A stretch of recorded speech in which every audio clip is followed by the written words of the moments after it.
shoppers, our store will close in 15 minutes. Please proceed to the checkout counter to complete your purchase. We are open daily from 9:30 a.m. to 10 p.m.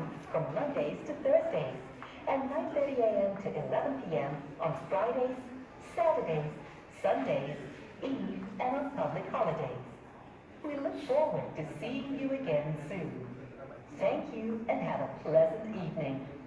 Kepada para pelanggan, gedung kami akan ditutup di dalam masa 15 minit. Sila ke kaunter pembayaran untuk melengkapkan proses pembelian anda.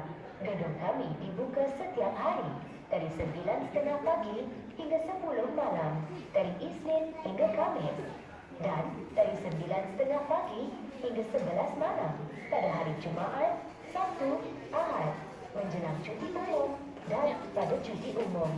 Diharap kita akan berjumpa lagi. Terima kasih dan selamat malam.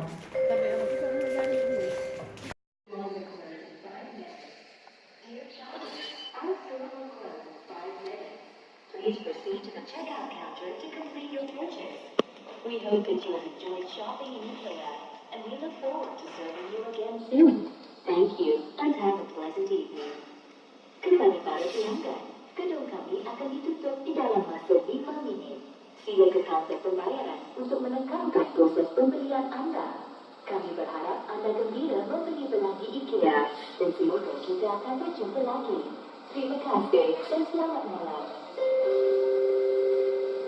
Shoppers, our store is now closed. Dear shoppers, our store is now closed. We are open daily from 9:30 a.m. to 10 p.m. from Mondays till Thursdays, and 9:30 a.m. to 11 p.m. on Fridays, Saturdays, Sundays, Eve, and on public holidays. We look forward to seeing you when we open tomorrow at 9:30 a.m. Thank you for shopping at IKEA. Good night.